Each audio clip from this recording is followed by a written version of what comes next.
Seja muito bem-vinda, Priscila. Ela que é paramédica, mora aqui em Londres, brasileira, foi formada pela Universidade de St. George's. Ela trabalha com atendimento emergencial, também é professora, mentora e, como ela mesma diz, caçadora de dinossauros. Seja muito bem-vinda, Priscila. É um prazer enorme te receber. Muito bom estar aqui, Renata. Obrigado pelo convite. Prazer é todo meu.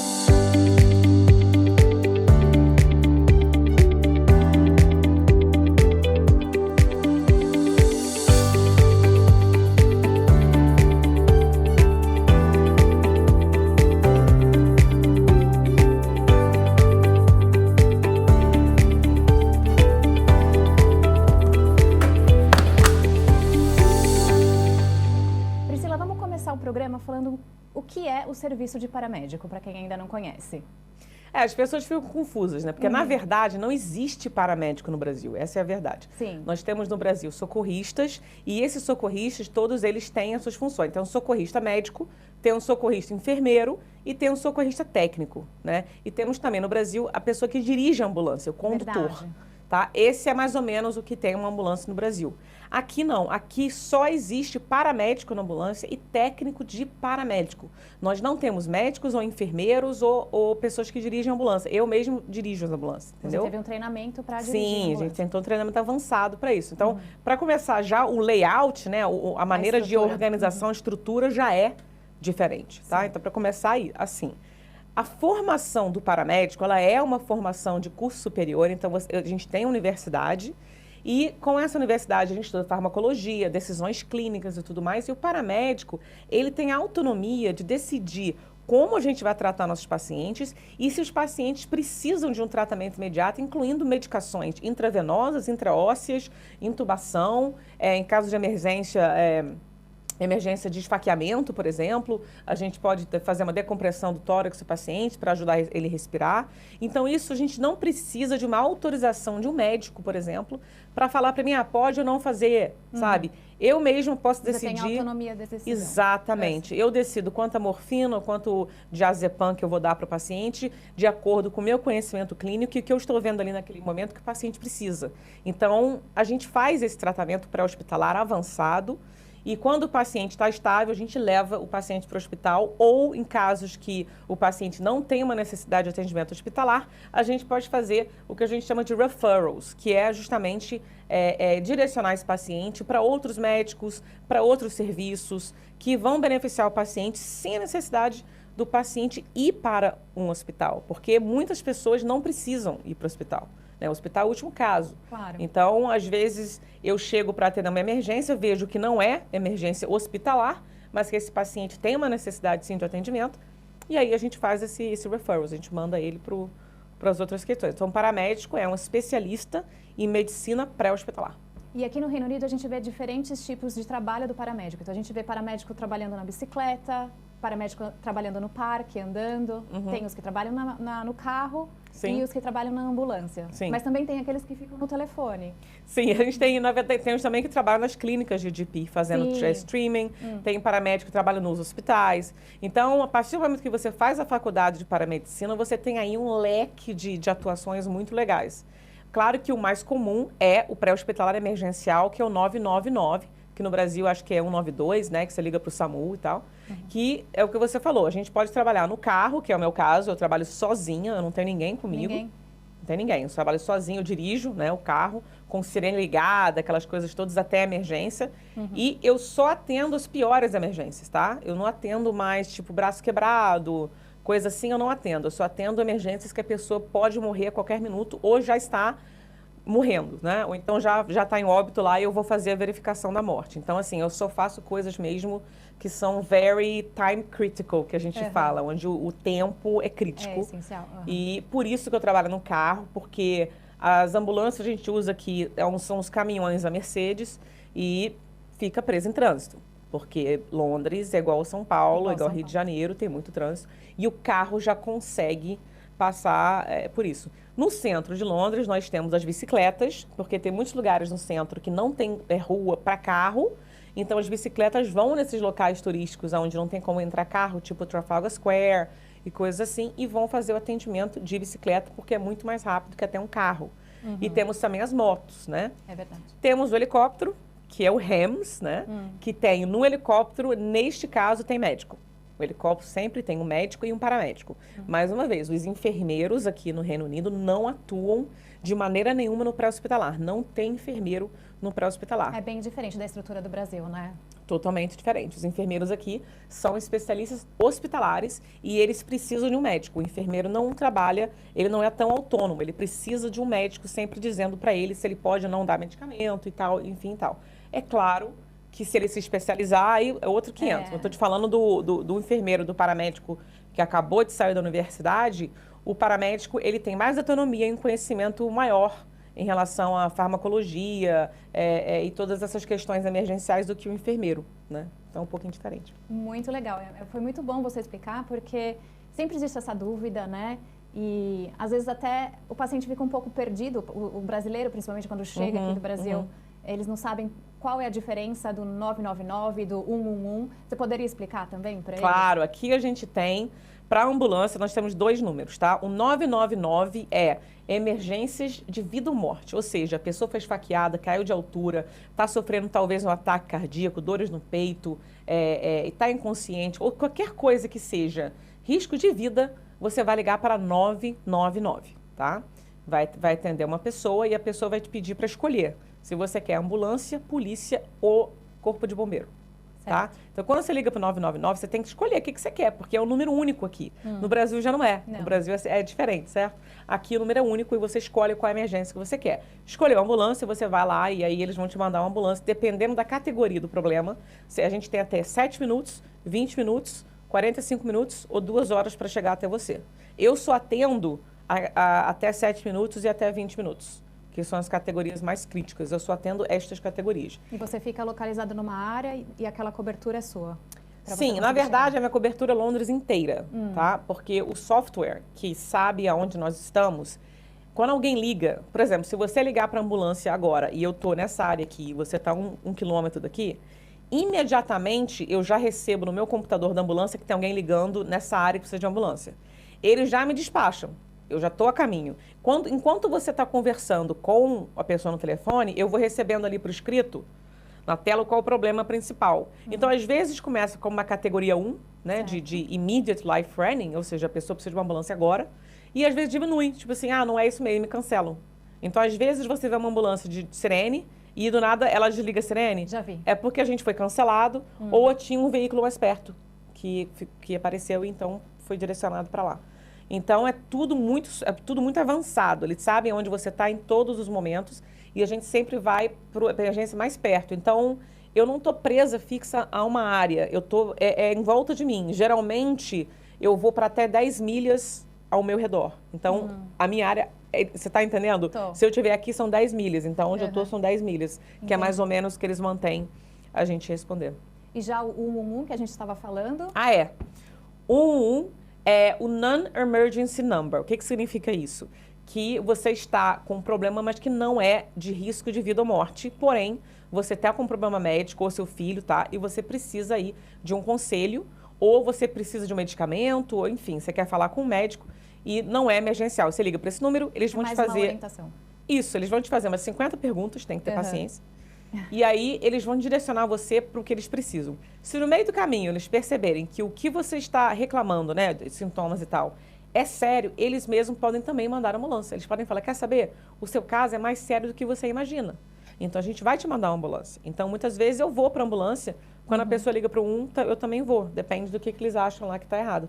E, para quem mora em Londres ou na Inglaterra, eles têm tradutores. Então, se você liga e não sabe falar inglês, só pedir. Você falar, I don't speak English, I need a translator. Pelo menos aprende isso, né? E aí eles vão te dar um tradutor na hora. Inclusive 999, não precisa falar inglês. Super Liga dica. que eles vão traduzir para você.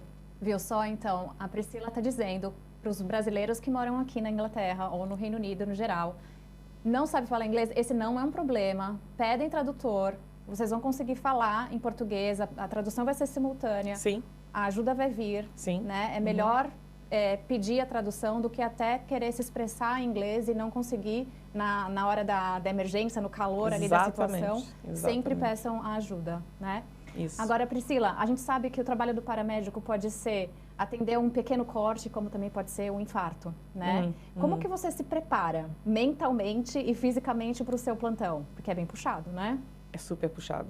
O paramédico, na verdade, não deveria estar atendendo pequenos cortes, né? Sim. Mas, infelizmente, a gente atende sim. Pessoas que, infelizmente, não sabem diferenciar uma emergência de uma coisa corriqueira, né? Então, infelizmente, a gente acaba atendendo coisas que não são necessárias.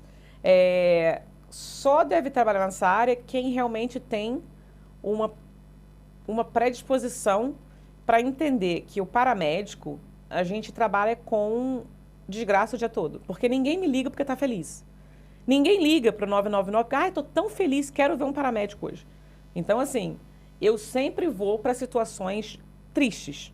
Todas elas. Eu não vou para a situação feliz. É verdade. Mesmo quando eu faço um parto que deu tudo certo, se você parar para pensar, nenhuma mãe quer ter um bebê na sala, na cozinha, se não tinha planejado.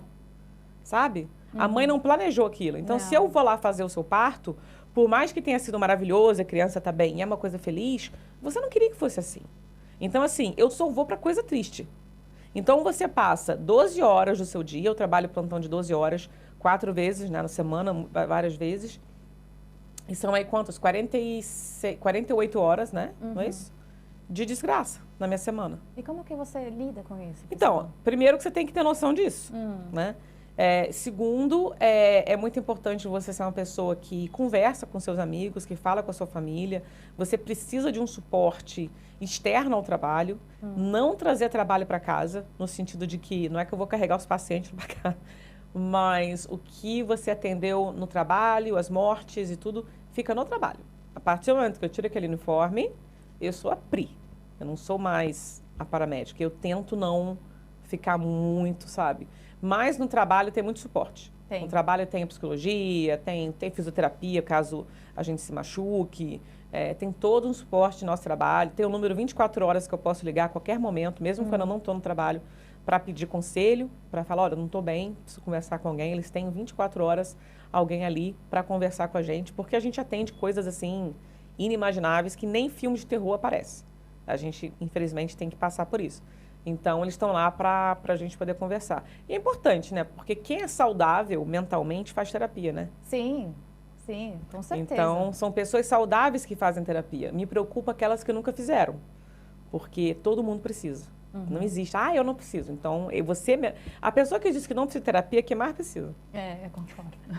Mas assim, no começo deve ter sido muito mais difícil para você, quando logo você saiu da faculdade. No começo foi. Eu lembro que o primeiro parada cardíaca que eu lidei foi no dia 20, que você não esquece, né? A primeira morte, você não esquece. Dia 23 de dezembro, o senhor ligou para a ambulância com muita dor no peito e tal, e ficou inconsciente no meio da ligação. Então, quando a gente chegou lá, era tipo 2 horas da manhã. Quando a gente chegou lá, ninguém abriu a porta, porque, obviamente, ele tinha ficado inconsciente enquanto ele ligava para a emergência. E a gente bateu na porta, não dá, e na janela de cima, uma senhora abriu a janela. O que está acontecendo? Um susto, né? Aí alguém ligou para a ambulância esse interesse. Ela, não, mas eu não liguei para a ambulância.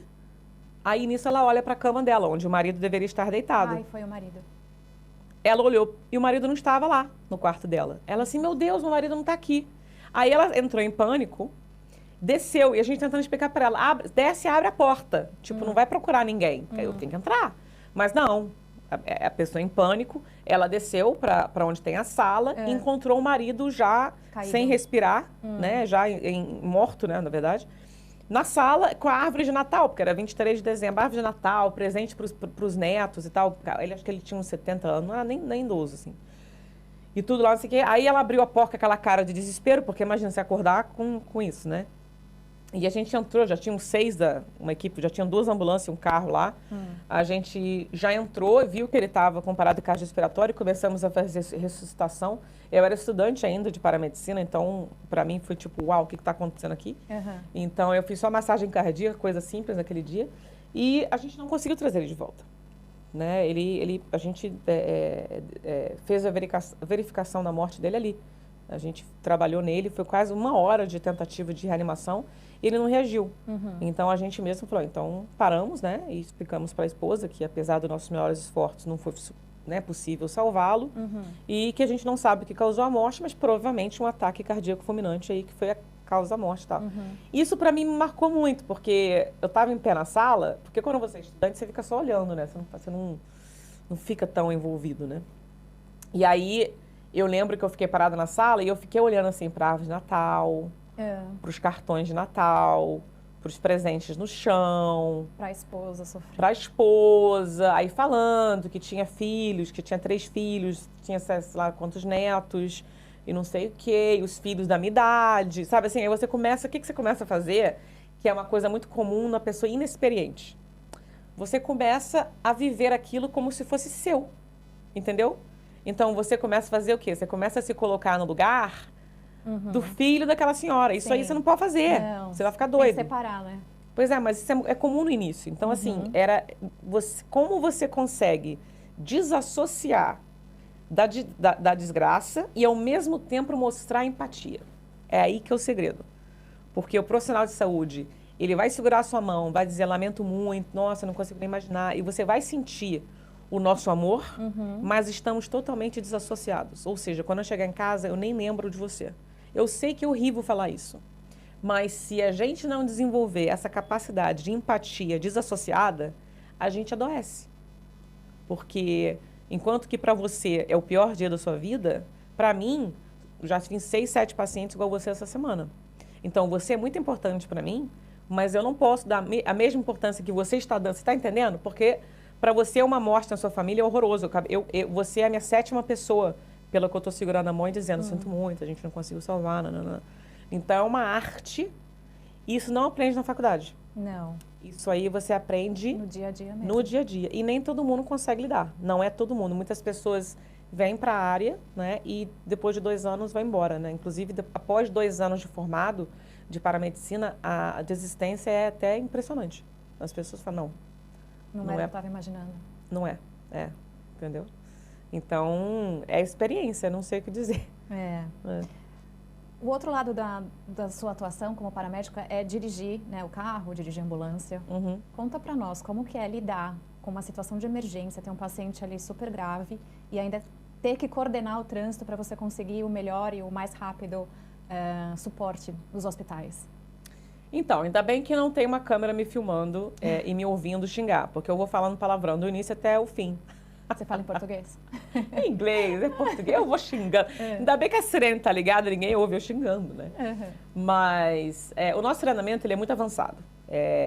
Quando você vê uma ambulância correndo por aí, as pessoas, nossa, que louca.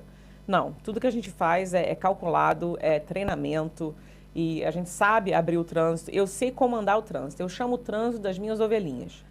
Então, é bem estressante, Renata, principalmente quando você tá, tipo, estou a caminho de uma criança que caiu do 6º andar de um prédio, por exemplo. E aí o trânsito tá muito intenso, tem um monte de ovelha doida na minha frente, e aí é bem tenso, porque eu tô pensando no quê? Primeiro que eu não posso machucar ninguém, causar nenhum acidente até a chegada do local, porque isso aí seria contraprodutivo totalmente, né? Então, eu preciso zelar pelo trânsito, pelas pessoas, pelos pedestres, pelas bicicletas, pelos cachorros, tudo que está na rua, eu preciso zelar pela segurança das pessoas. Minha segurança, obviamente. E pensar no que eu vou fazer quando eu chegar lá. Então, assim, se eu sou chamada para uma criança que despencou do 6º andar do prédio, que infelizmente acontece mais comumente do que a gente acha, eu já começo a pensar, ok, qual é a minha primeira prioridade? O que eu vou fazer se a criança estiver com esse problema? O que eu vou fazer, né? Meus medicamentos? Aí começa a pensar, o medicamento para uma criança de 4 anos vai ser tararará.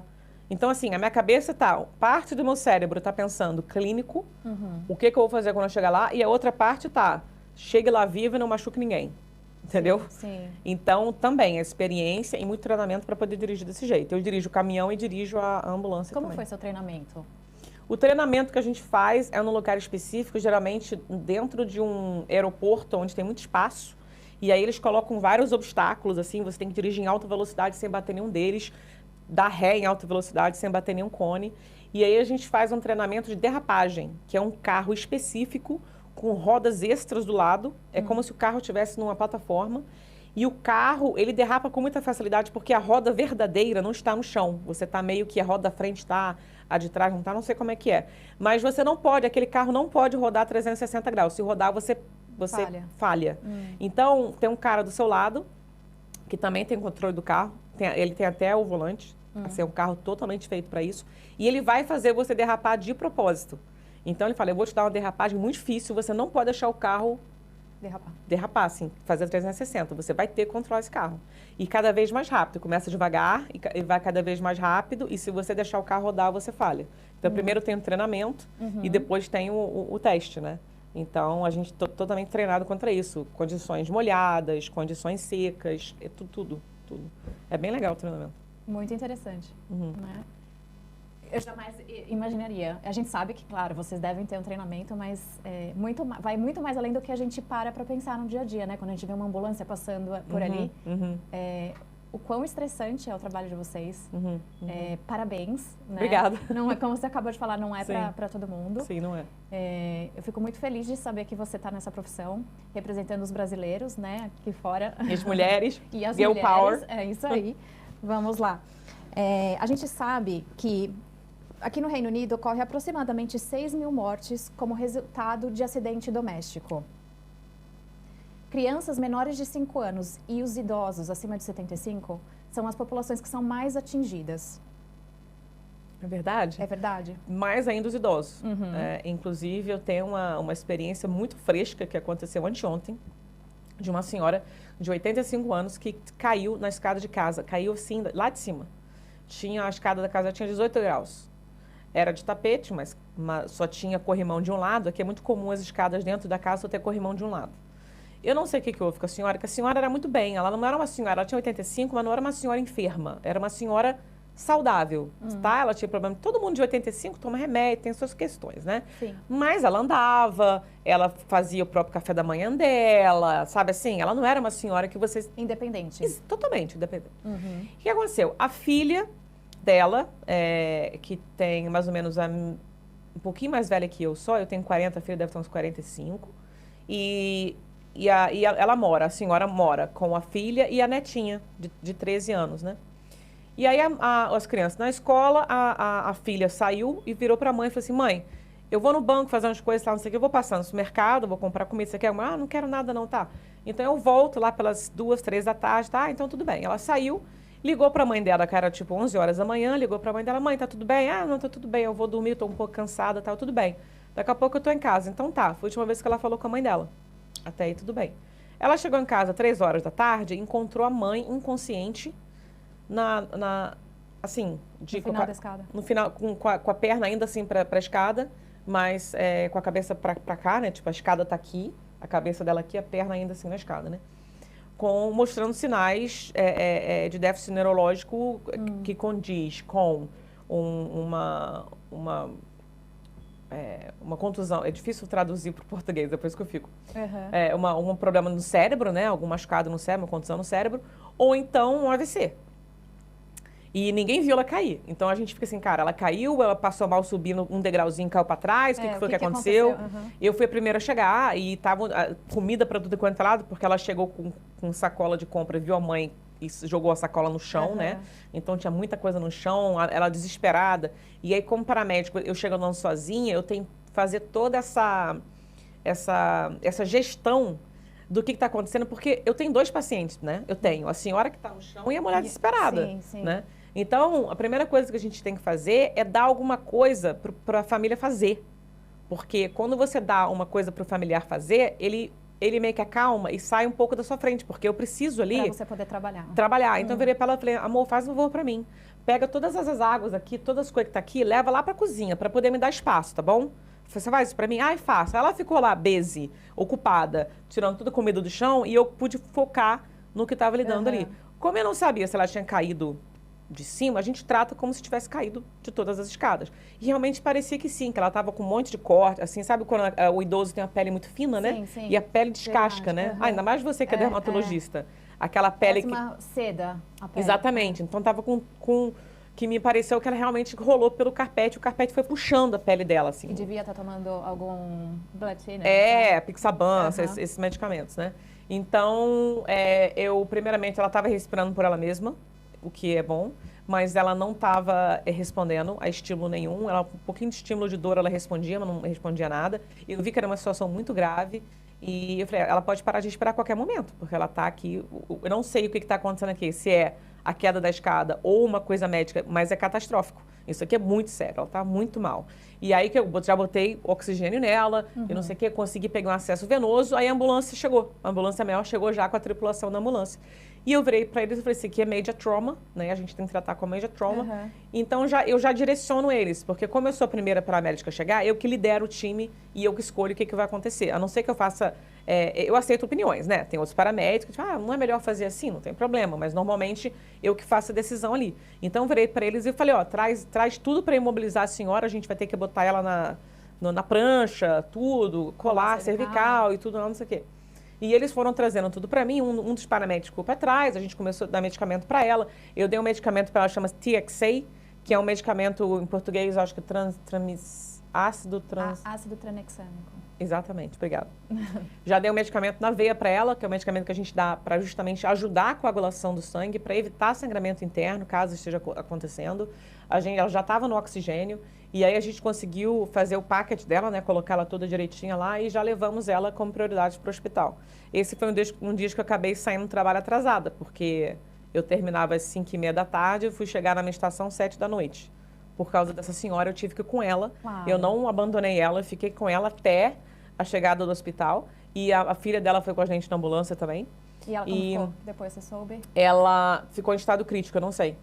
Estava em estado crítico, 85 anos, né? Então, infelizmente, o prognóstico não é bom, né? Mas os médicos acham que ela teve um AVC. Ela teve um AVC antes de cair. É isso que os médicos estavam achando quando eles fizeram o scan na cabeça dela. E o paramédico é isso, a gente não vê, né? A gente não sabe. Às vezes eu atendo alguém e eu não sei o que acontece depois, infelizmente.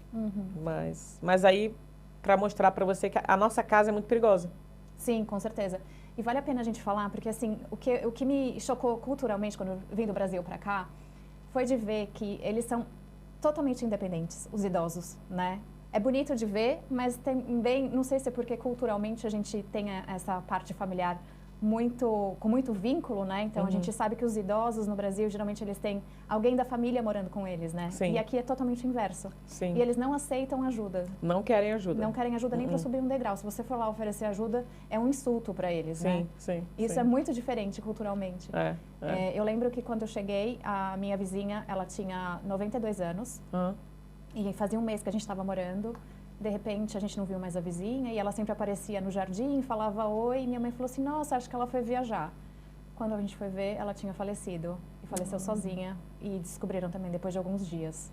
É muito triste e é muito diferente da nossa realidade no Brasil. Sim. E o que me choca também saber é que eles moram em casas. E a maioria das casas aqui tem muita escada, né? Sim, exatamente. Que também é um...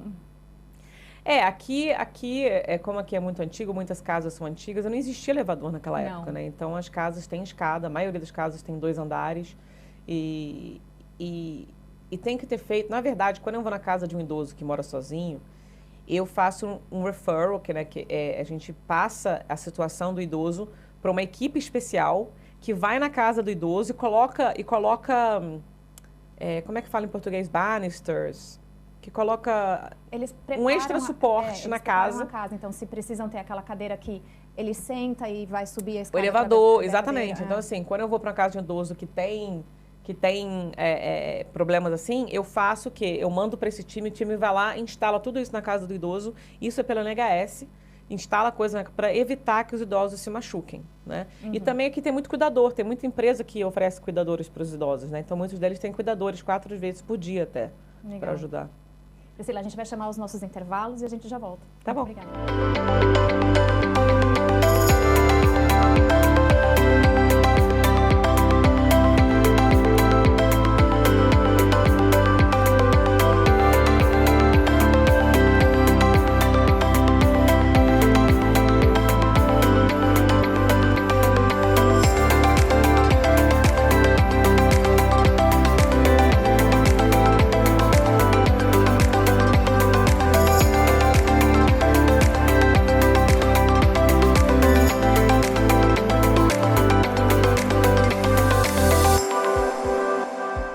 Estamos de volta com a Priscila paramédica e agora a gente vai ser direto ao ponto, Priscila.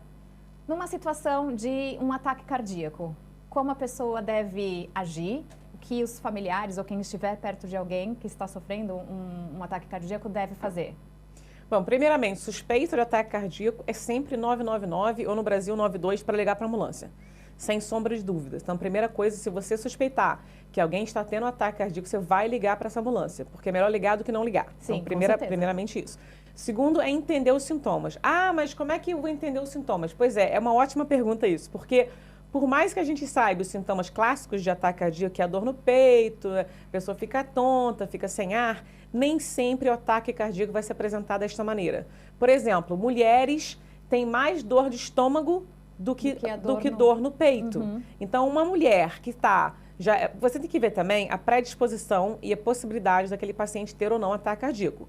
Se uma criança de 12 anos está, eu estou com dor de estômago, não, provavelmente a chance dessa criança estar tendo ataque cardíaco é minúscula, né? Agora, se é uma senhora de mais idade, diabética, obesa, colesterol alto, pressão alta, ela já tem todos esses alertas, né?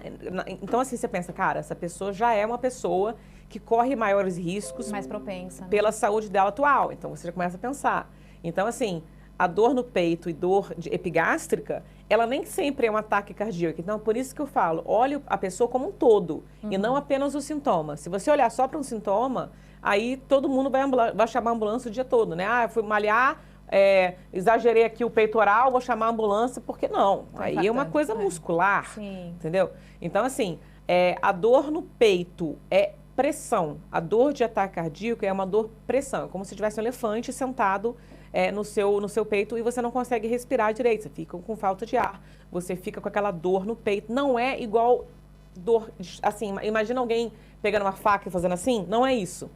A dor do ataque cardíaco é uma pressão mesmo, assim, é como se tivesse uma pressão, uma coisa te apertando. Você pode sentir a mesma coisa nas costas, na parte de cima das costas.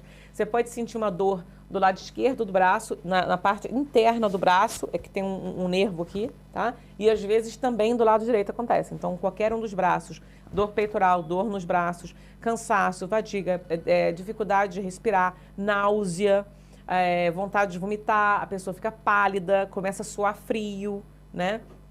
Então, tudo isso pode ser aí um ataque cardíaco. Então, sintomas como estes, associado ainda uma pessoa que tem mais de 40 anos de idade, que tem aí uma obesidade, uma diabetes, então assim, você começa né? Então, tipo... Os fatores de risco vão aumentando. E na média, se a pessoa já teve um ataque cardíaco no passado, já é uma pessoa cardíaca, então tudo isso aí aumenta as chances de ser um ataque cardíaco. E existe uma coisa muito legal que você, como em casa, pode fazer, é dar 300 miligramas de aspirina, que você Fica a dica, hein, gente? Vai administrar. Agora, essas 300 miligramas não é para dar um copo d'água para a pessoa beber. A pessoa vai pegar essa 300 miligramas, vai chupar como se fosse uma bala, uma menta. Bem lentamente. Bem lentamente. O gosto é horrível, aí você mente e fala que é de limão. Que aí o cérebro acredita e a pessoa acha realmente que está com uma pastilha de limão na boca. É tudo questão placebo, entendeu? Não é para botar com água. Você não vai colocar o medicamento na boca da pessoa, você vai colocar na mão da pessoa. E o que você vai perguntar? Você tem alergia à aspirina? Você tem? Porque se a pessoa tiver alergia à aspirina, você não vai dar. Não. Porque aí você realmente... Aí que a pessoa morre de ver, né? Tipo, você está tentando ajudar. Então, é muito importante, se a pessoa tem ou não alergia, você perguntar isso. E a pessoa ela vai se auto-administrar aquela aspirina. Você não vai colocar na boca dela. Você não é médico, você não tem esse conhecimento, você não vai administrar. Você vai apenas oferecer. E fica a critério da pessoa tomar ou não. Por que a gente dá aspirina? A aspirina vai diminuir a velocidade desse ataque cardíaco. Não vai parar o ataque cardíaco, mas ela vai aí botar um freio. Então, você acaba ganhando aí preciosos minutos de vida daquela pessoa quando você dá uma aspirina. E são 300 miligramas, que não é o AS infantil. O AS infantil são 75 miligramas. Então, se você só tiver o AS infantil em casa, você pode, então, calcular, acho que são 6, né? Para dar 4. 4. Você dá 4 AS infantil, que vão ser 300 miligramas. Sim. Certo? Então, esse aí praticamente é o primeiro socorro para ataque cardíaco, manter a pessoa calma, aquela coisa toda. Sempre procurar ajuda. Nunca achar que vai conseguir sempre manejar toda a situação. Não, isso aí é caso de ambulância, com certeza. E agora, em casos de AVC? AVC é extremamente fácil de diagnosticar, né? O ataque cardíaco já não é tanto, mas o AVC não tem como. Se a pessoa tiver um AVC, vai dar para você perceber. porque é um déficit neurológico imediato. Né? O que é déficit? É uma coisa que para de funcionar. Então, Sim. por exemplo, eu estou conversando com você aqui e tarará, tarará, e de repente estou falando com você... Sim, a pessoa fala, aí opa. você fala, Priscila, o que você está... Né? E a própria pessoa às vezes não percebe. A pessoa não percebe que a pronunciação dela mudou. Sim. Aí você fala, peraí, pô, a Priscila tá falando comigo, do nada ela parece bêbada, assim, mas ela não tá bebendo. Sim. Tipo, isso aí tá errado, né? Então, assim, qualquer perca imediata neurológica, você pensa AVC e você vai chamar a ambulância. Outras coisas que acontecem, a pessoa perde movimentação de um lado do corpo. Então, a pessoa não consegue mexer um braço direito, ou então fica muito pesado, a pessoa até consegue levantar, mas faz um esforço descomunal para levantar aquele braço, perna. A pessoa está andando, de repente cai, porque perdeu a sensação de um lado da perna. E existe um teste muito fácil que você pode fazer em casa. Então, você pede para a pessoa sentar, por exemplo, se você está com desconfiança que eu tô, você pede para eu sentar assim, e você fala para mim, né, Priscila, dá um sorriso. Então, eu faço. Os dois lados do meu rosto levantaram. Você consegue ver. Eu falo assim, mostra os dentes. A pessoa. Se eu fizer isso aqui, ó. Já é um super sinal. Tipo, né? Peraí, alguma coisa errada. Porque um lado da face da Priscila tá paralisado. Isso já é suficiente para você chamar uma ambulância, tá? Não precisa nem fazer mais nada. Falhou isso aqui, já é ambulância. Sim. Aí, mas o sorriso tá bom. Beleza, o sorriso tá bom. Pri, eu vou colocar os seus dois, pega o braço da pessoa, puxa o braço para cima e pede para a pessoa ficar com o braço lá. Então, você pega o meu braço, põe lá meu braço aqui e fala, Pri, mantém o braço aí. Aí, quando você solta... Despenca. Não, Pri, mantém o braço aí. Tô tentando, não vai. É um AVC. Mesma coisa com a perna. A pessoa faz isso aqui com a perna. A pessoa vai e aqui a pessoa não consegue. AVC. Então, assim, você não precisa ser médico para diagnosticar um AVC. Né? Déficit neurológico, principalmente corporal, 99% de chance de ser AVC. Na face, pode ser também paralisia de Bell, tá? Sim. Porém, quem somos nós para diferenciar isso no pré-hospitalar? Ninguém. Não existe. Pode ser o neurológico mais incrível. Você não vai saber, no momento de emergência, se aquilo ali é paralisia de Bell ou se aquilo lá é um AVC. Então, você vai tratar toda a paralisia de Bell, mesmo que seja só uma paralisia facial, que melhora em questão de semanas ou meses, vai tratar como AVC. Chegou lá, não é ótimo, mas pelo menos você fez a coisa certa. Então, ataque cardíaco e suspeita de AVC é emergencial e você precisa chamar uma ambulância em qualquer lugar no mundo. Você vai direto para o número da ambulância. Sim, até mesmo porque quanto mais precoce for o tratamento, melhor é o resultado, Exatamente. né? Diminuir as complicações do AVC. Exatamente. Priscila, eu só tenho que te agradecer. Foi super legal, foi super elucidativo o nosso programa. E eu gostaria de te convidar, como você é uma professora, mentora, eu gostaria muito que você voltasse para a gente poder explicar técnicas de CPR, engasgamento.